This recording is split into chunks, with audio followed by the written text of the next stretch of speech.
Bangladesh premier league BPL এর দলীয় সর্বোচ্চ রানের রেকর্ড করে ভাইকিংসকে 72 রানে হারিয়েছে রংপুর রাইডার্স। রংপুরের হয়ে সেঞ্চুরি হাঁকান রাইলে রুশো এবং অ্যালেক্স হেলস। চিটাগং ভাইকিংসের হয়ে ব্যাট হাতে সর্বোচ্চ রান করেন ইয়াসির আলী। নিজেদের ঘরের মাটি প্রতিপক্ষ দল গড়ল দলীয় সর্বোচ্চ রানের রেকর্ড।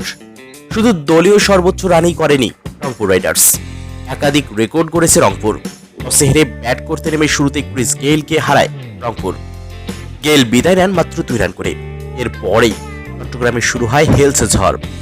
রুশোকে এক প্রান্তে রেখে প্রথম দিকে একাই দলের রান তোলেন হেলস, আর ঝড়ের পরেই চট্টগ্রামের ঝড় তোলেন দারুণ ফর্মে থাকা রুশো। এই দুজনের ব্যাটিং তাণ্ডবে রানের বন্যা হয় চট্টগ্রামে।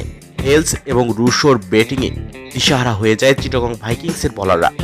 পাত্তাই পাচ্ছিল না স্বাগতিকরা। দুজন মিলে করেন 174 রানের দারুণ এক জুটি। বিপিএল এর এবারের দ্বিতীয় সেঞ্চুরি আসে অ্যালেক্স হেলসের ব্যাট থেকে। মাত্র 48 বলে 100 রান করেই সিকান্দার রাজার বলে আউট হন হেলস। এরপর অ্যাবি ডিভিলিয়ার্সকে এক পাশে রেখে একাই রান তোলেন রুশো। ডিভিলিয়ার্স বিদায় নেন মাত্র 1 রান করে। মোহাম্মদ মিঠুনের সঙ্গে করেন 33 রানের আরেকটি দারুণ জুটি। শেষ পর্যন্ত রাইলি রুশোর অপরাজিত 100 রানে 239 রান করে রংপুর রাইডার্স।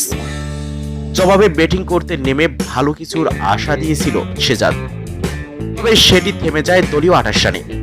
এরপর ক্যামেরন ডেলপোর্টের পরিবর্তে দলে আসা সিকান্দার রাজা আউট হন মাত্র 3 রান করে। ইয়াসির আলীর সঙ্গে ভাইকিংস অধিনায়ক মুশফিকুর রহিম প্রতিরোধ করার চেষ্টা করলেও জুটি বড় করতে পারেননি। শফিউল ইসলামের 1 ওভারেই 3টি ছক্কা হাঁকান মুশি। এরপর নাজমুল ইসলাম অপুর বলে এলবিডব্লিউর শিকার হন মুশফিক। তার বিদায়ে দলের পরাজয় অনেকটাই নিশ্চিত হয়ে যায়। তবুও অন্য পাশ থেকে লড়াইয়ের আশা দেখাচ্ছিলেন ইয়াসির আলী।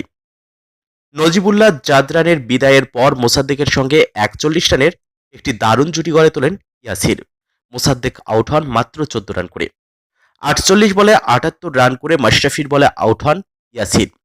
শেষ পর্যন্ত 8 উইকেটে 157 রানে ইনিংস থামে চিটাগং ভাইকিংসের।